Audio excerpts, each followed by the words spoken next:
하나님의 은혜와 평강이 함께하기를 축복합니다. 역사학자 유발 하라리는 그의 책에서 이러한 이야기를 우리에게 해주고 있습니다.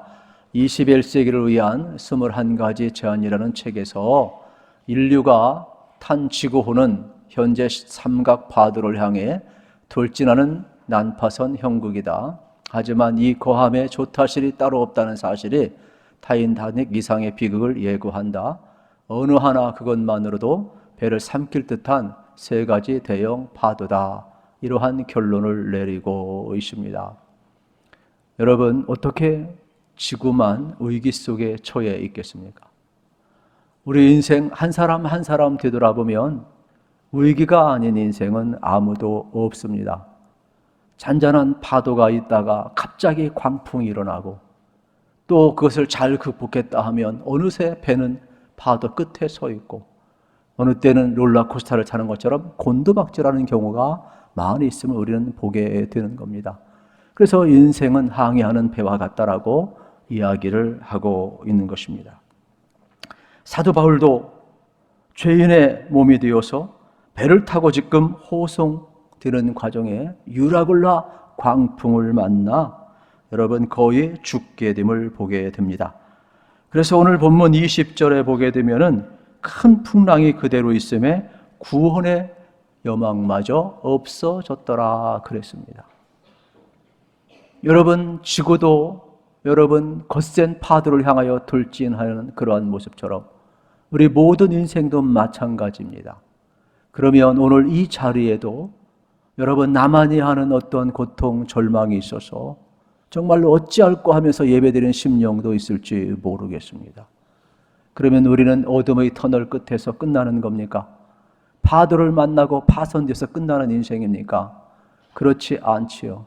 저는 오늘 말씀을 통해서 우리나라도 우리 개인도 여러분 답을 얻고 인생의 길을 찾는 귀한 은혜가 주어지기를 우리 주님의 이름으로 축복합니다. 오늘 1절 말씀에 보면 이렇게 시작을 합니다. 1절 같이 읽겠습니다. 우리가 배를 타고 이달리아에 가기로 작정됨에 바울과 다른 죄수 몇 사람을 아구스도대의 백부장 율리오란 사람에게 맡기니. 여러분, 지금 바울이 배를 타고 죄수의 몸으로 어디를 향해서 가고 있느냐? 이달리아로 가고 있어요. 이달리아는 어디입니까? 로마가 되겠지요.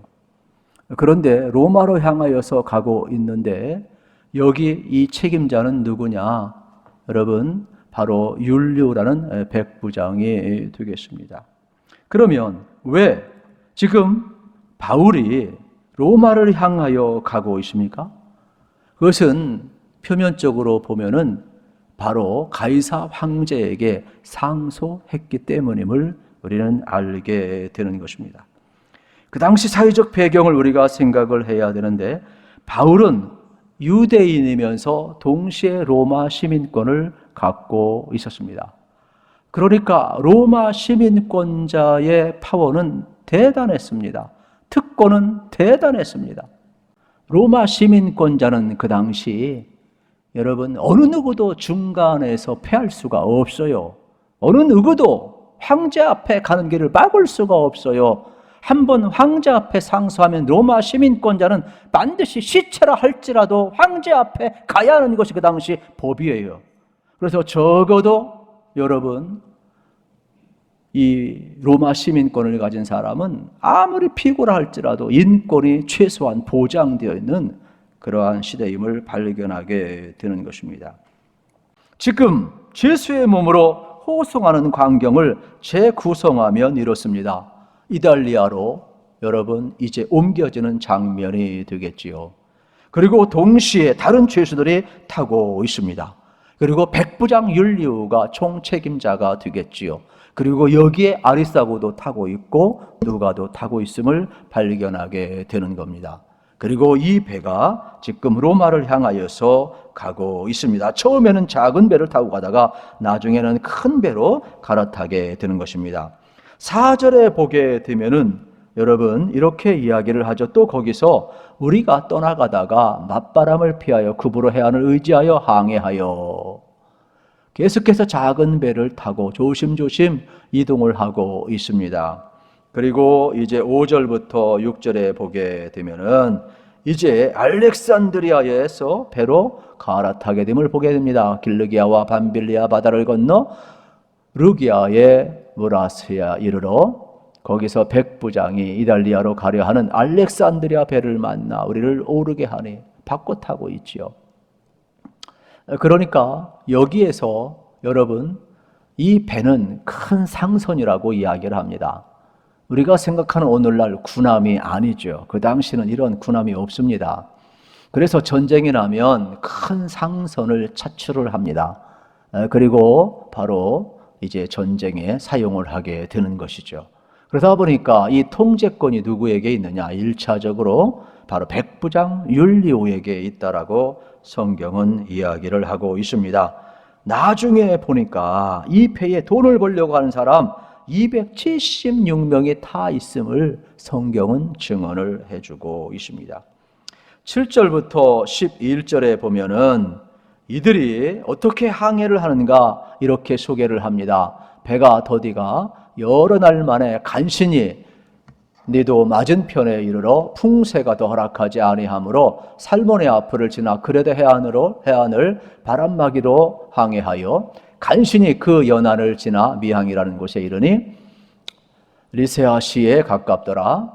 여러 날이 걸려 금식하는 절기가 이미 지났으므로 항해하기가 위태한지라 바울이 그들을 권하여 말하되 여러분이여 내가 보니 이번 항해가 하물과 배만 아니라 우리 생명에도 타격과 많은 손해를 끼치리라 하되 백부장이 선장과 선주의 말을 바울의 말더라 더 믿더라 그랬어요. 그럴 수밖에 없죠. 여러분 겨울철이고 또 바울이 선교를 하기 위해서 이 지중해를 얼마나 많이 왔다 갔다 했습니까? 그래서 이 지역에 대해서는 너무나 아주 전문가 이상으로 잘 알고 있지요. 그래서 지금 항해하면 안 됩니다. 그러면 우리 다 죽을 수도 있습니다. 재산 다 잃을 수도 있습니다. 배서 파손될 수도 있습니다. 좀 머물다가 이 겨울이 지나고 나서 이제 항해할 수 있을 때 가야 되지 않겠습니까? 이러한 내용이 되겠지요. 그런데 아무도 바울의 말을 듣지 않습니다. 결국 여러분 이 율리오 힘의 논리와 그 안에 있는 선장과 선주의 경제의 논리와 또 거기에 탄 수많은 사람들의 여론의 논리에 의해서 항해할 수 없는데도 여러분 어떻게 됩니까? 무리하게 항해를 하게 되는 것입니다. 이것이 우리가 사는 세상의 모습이 되겠습니다. 그래서 11절 백부장이 선장과 선주의 말을 바울의 말보다 더 믿더라. 그럴 수밖에 없지요. 그래서 우리는 여기서 이 선장과 선주 이게 큰 상선임을 알 수가 있는 것입니다. 결국 이 배는 오래 머물면 숙박비도 더 들어가고 시간도 낭비되니까 경제적으로 이 선주, 선장의 말을 안 들을 수 없고 거기에 있는 수많은 사람들의 여론을 안 들을 수도 없고 또 힘을 가진 여러분 결정권자 또 율리오가 여러분 결정을 하니까 또 안 움직일 수가 없는 것이죠. 결국 무리하게 항해하는 장면을 성경은 계속 소개하고 있습니다.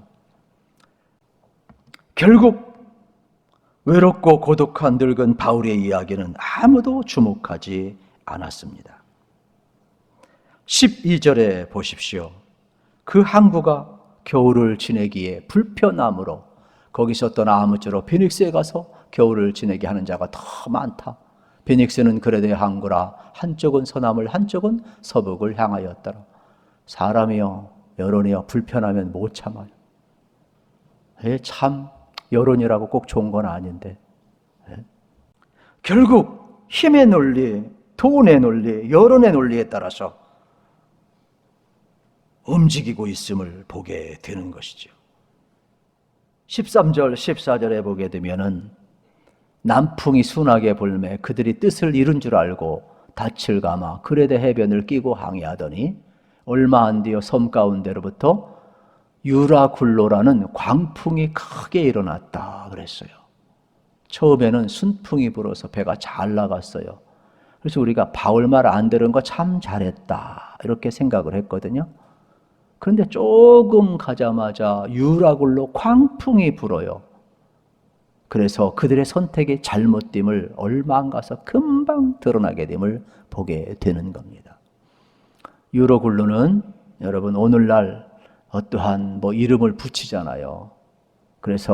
그런데 그러한 태풍의 이름이 아니라 이거는 바람의 방향을 이야기를 하는 거예요.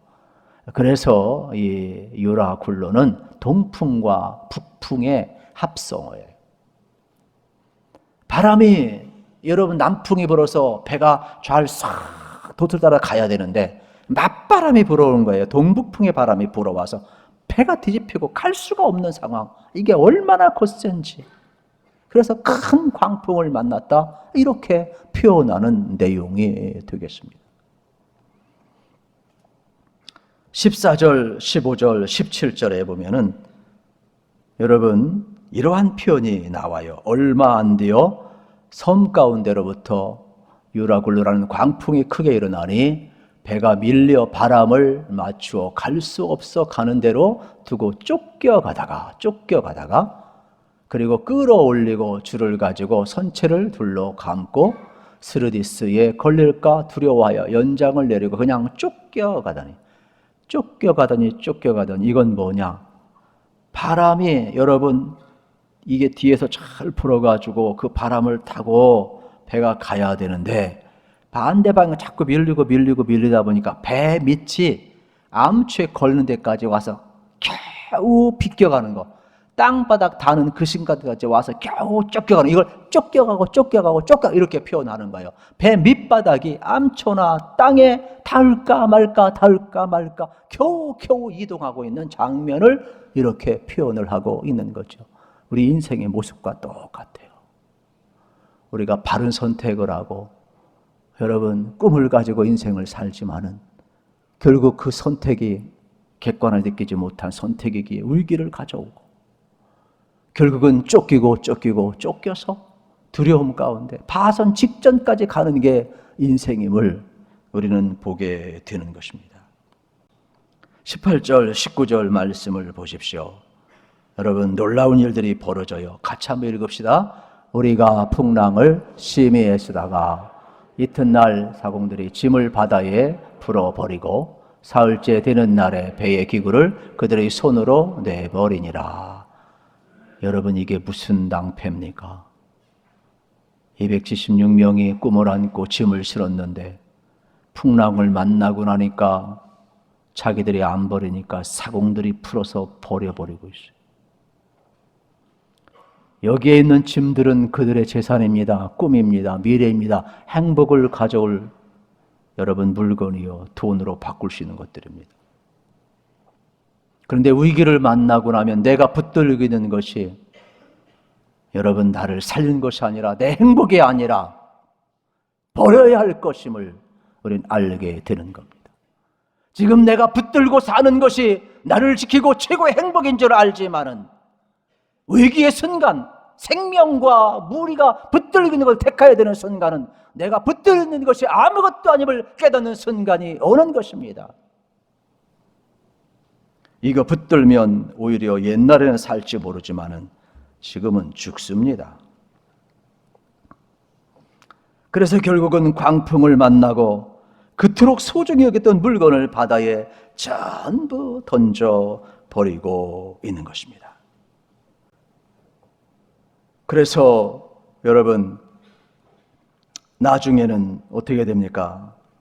전부 다 던져버리고 마지막 순간은 배마저 파손이 돼요. 그래서 겨우 널판지를 붙들고 여러분 표류하는 사람, 또 수영을 할 줄 아는 사람, 그래서 멜대섬에 겨우 도착을 하게 되는 것입니다.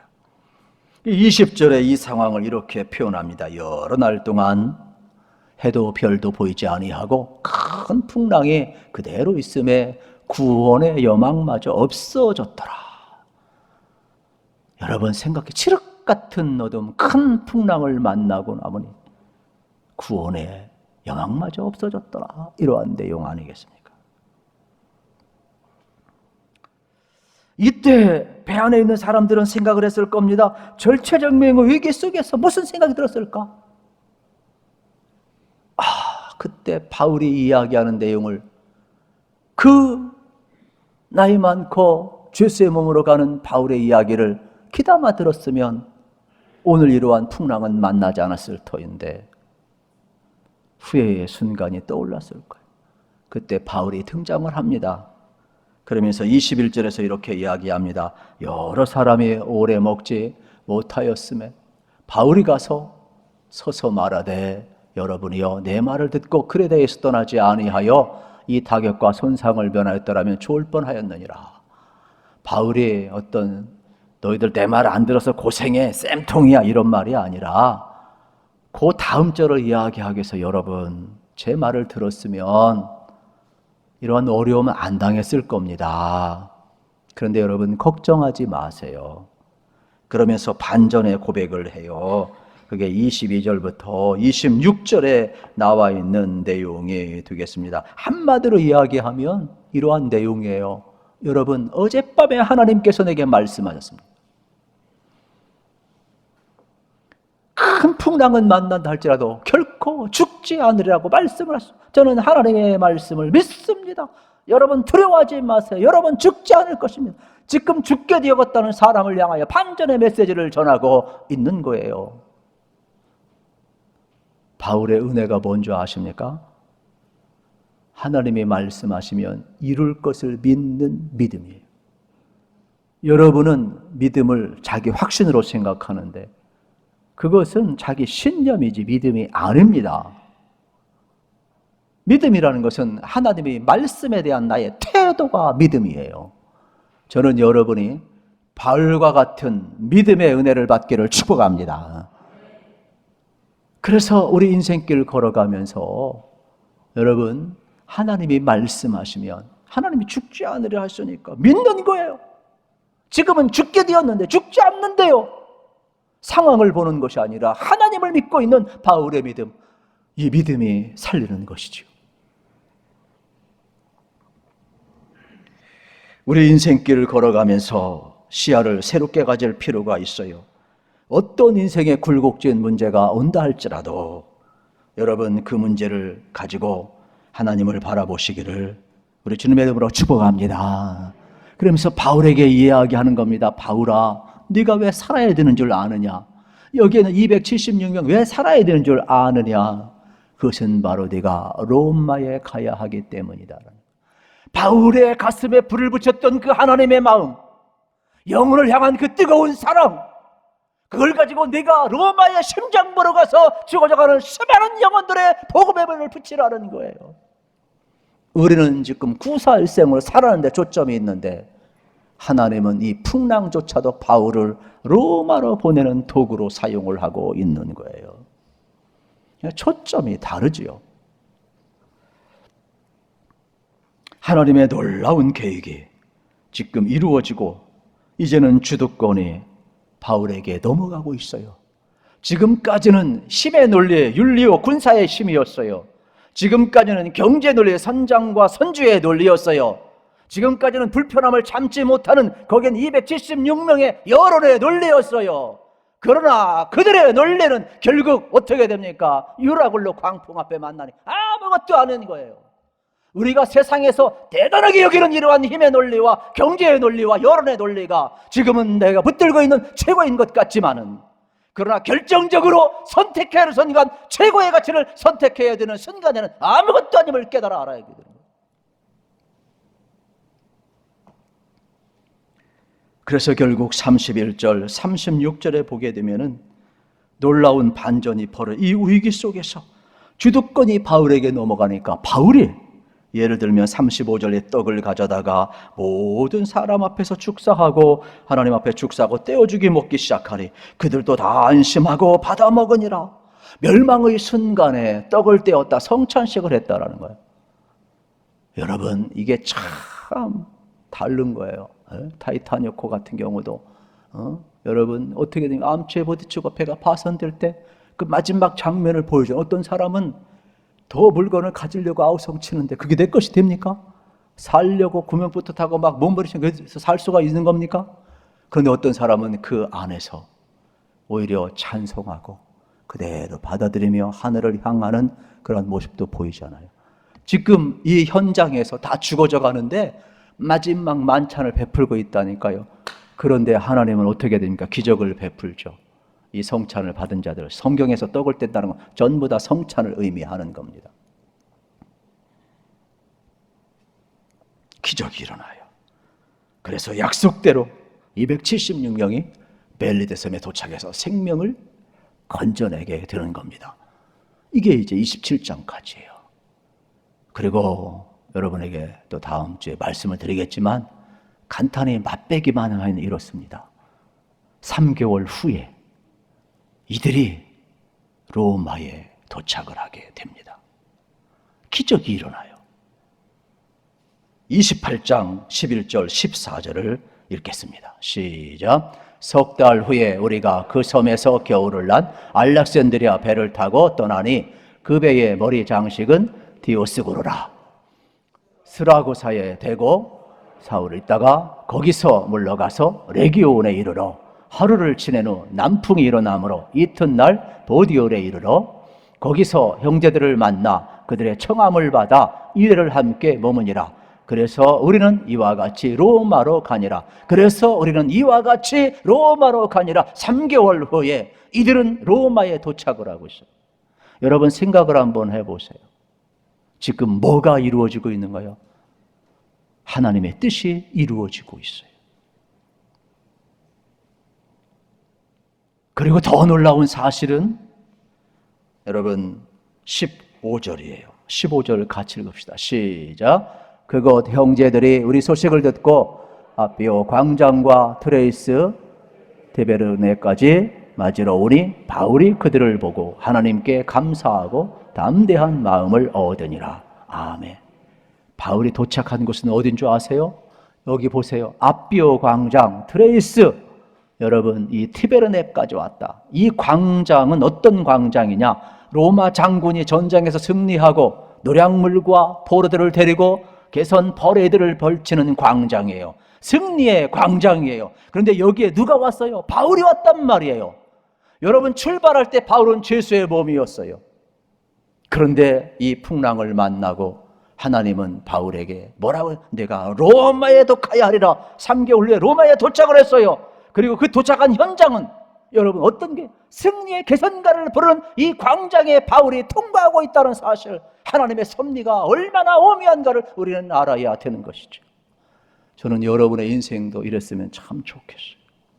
이 땅을 살아가다 보면 여러분 우리가 큰 광풍을 만나게 됩니다.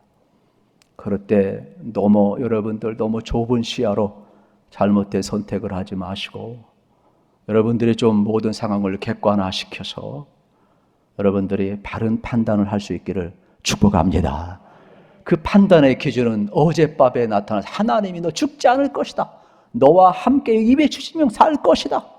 비록 파산을 당하지만 너 살 것이다. 너 로마에 가야 하리라. 하나님의 말씀을 믿었단 말이에요. 우리의 믿음은 뭐예요? 하나님의 말씀이에요. 그러므로 하나님의 말씀은 반드시 이루어짐을 믿는 그 믿음을 가질 때 우리는 승리를 할 수가 있는 거예요. 승리는 우리가 가져오는 게 아니에요. 믿음이 여러분 가져오고 하나님이 이루실 줄로 믿으셔서 여러분의 삶이 어떠한 광풍도 이겨내시고 이걸 디딤돌 삼으셔서 로마로 보내시는 이 하나님의 섭리, 여러분을 향한 하나님의 구원 경륜 이루기까지 하나님은 결코 여러분을 버리거나 떠나지 않습니다. 마태복음 28장을 기억하죠. 세상 끝날까지 내가 너와 항상 함께 하리라. 믿으시죠?